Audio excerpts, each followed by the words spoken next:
মা আর ছেলের ছোট্ট সংসার, সেই সংসারের গল্পই আজকে বলবো বন্ধু তোমাদের কাছে। তার আগে বলবো আমার পাশে থাকা বেল আইকনটা একটু প্রেস করে দিতে আর চ্যানেলটাকে একটু সাবস্ক্রাইব করে দিতে বন্ধুরা।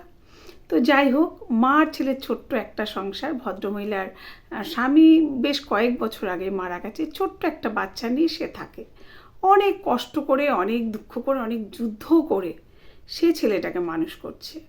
তা একদিন কিন্তু সত্যিই সে ছেলেটাকে মানুষ করতে পেরেছে। ছেলে অনেক বড় হয়েছে, আর তার থেকেও বড় কথা, সে খুব ভালো একজন মানুষ হয়েছে। সে তার মাকে ভীষণ ভালোবাসে। সে তো দেখেছে ছোট থেকে তার মা কত কষ্ট করে তাকে বড় করেছে, মানুষ করেছে। তাই সে মাও ছেলেকে যেমন ভালোবাসে, মা তো ছেলেকে ভালোবাসবেই। ছেলেও মাকে ছাড়া সে কিছু বোঝে না। তো একদিন ছেলে অনেক বড় হয়েছে, সে অনেক বড় চাকরি করছে, সে অনেক উঁচু পোস্টে চাকরি করছে। মা তো খুব আনন্দ যে তার ছেলেকে সে বড় করতে পেরেছে, অনেক যুদ্ধ করে হলেও সে বড় করতে পেরেছে। তো যাই হোক, মায়ের তো উচিত, মায়ের কর্তব্য ছেলেকে বিয়ে দাও। মা ছেলেকে বেশ সুন্দর একটা পাত্রী দেখে, বেশ অনেক দেখে টেকে খুব ভালোবেসে একটা মেয়ের সঙ্গে তার ছেলের বিয়ে দিয়েছে।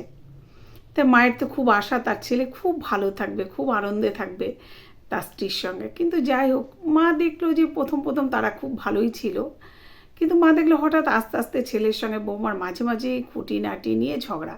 সেই খুঁটিনাটিটার আসল কেন্দ্রবিন্দু কিন্তু মা। মানে বৌমা ঠিক মাকে পছন্দ করে না, মায়ের কাজকর্ম, মায়ের ব্যবহার, মায়ের চালচলন, মানে মোদ্দা কথা যেটা, মাকেই সে পছন্দ করে না বৌমা। তা মা সেটা রোজই শুনছে যে ছেলে বউয়ের মধ্যে ঝগড়ার কারণটা সে সে তখন মনে খুব কষ্ট পেল, আর ভাবলো যে হে ভগবান, যে ছেলেটাকে এত যুদ্ধ করে কষ্ট করে আমি বড় করলাম, সেই ছেলেটা ভালো যাতে হয়, জীবনটা যাতে সুখে কাটে, তার জন্য দেখে শুনে একটা সুন্দর ভালো মেয়ে আমি বিয়ে করিয়ে আনলাম। আরে কী হলো, আর তার সেই ছেলে দুঃখের কারণ আজ সে নিজে হচ্ছে, এই কথা ভেবে মা খুব কষ্ট পেল। তা সে একদিন বৌমাকে বললো যে দেখো বৌমা, তুমি এরকম করছো আমাকে নিয়ে, মানে তাকে নিয়ে তুমি এরকম করছো। তা ছেলেকে সে খুব বড় করেছে অনেক কষ্ট করে, আর ছেলের জন্য সে যা করেছে সেটা কেউ করতে পারে না। তখন বৌমা বলল যে তুমি যা করেছো তুমি তোমার ছেলের জন্য করেছো, তুমি তো আমার জন্য করনি। তো শাশুড়ি মা দেখলে হ্যাঁ সত্যি কথাই সে বলেছে। তখন শাশুড়ি মা একদিন ছেলেকে ডেকে বললো, বাবারে তুই একটা কাজ কর, তুই আমার জন্য তুই কষ্টে থাকবি এটা আমি মেনে নিতে পারছি না। তুই একটা কাজ কর, তুই আমাকে বৃদ্ধাশ্রমে দিয়ে আর তুই তোর বউকে নিয়ে খুব ভালো থাক, আর আমি না থাকলে তুই সত্যিই খুব ভালো থাকবে, আমি যেটা বুঝতে পারছি। ছেলে তখন কী করবে, অনেক ভেবেচিন্তে মাকে সে বৃদ্ধাশ্রমে দিয়ে এলো। কিন্তু ছেলের মনে বড় কষ্ট। তার সে দেখলো কিছুদিন পর থেকে তার শাশুড়ি মা, মানে বউয়ের মা, দু একদিন বাদে বাদে এসে 2-4 দিন করে থাকছে। সে একদিন বউকে বললো যে তোমার মা এখন এখানে কি প্রায় বেড়াতে আসছে? বললো মাকে ভাবছি এখানেই রেখে দেবো। তখন ছেলে রুখে দাঁড়ালো যে না, তোমার মা তো এখানে থাকতে পারবে না, আমার মা নিজের বাড়ি, আমার মা যেখানে থাকতে পারছে না, তোমার মা কী করে থাকবে? তোমার মা কখনো এখানে থাকতে পারবে না। আর যদি তোমার মনে হয় তুমি তোমার মাকে ছাড়া থাকতে পারছো না, তাহলে তুমি তোমার মায়ের সঙ্গেই থাকতে পারো গিয়ে তোমার বাড়িতে, আমার বাড়িতে নয়। তাই বৌমার আর কিছু করার ছিল না, তখন সে তার মাকেও এখানে থাকাটা বারণ করলো।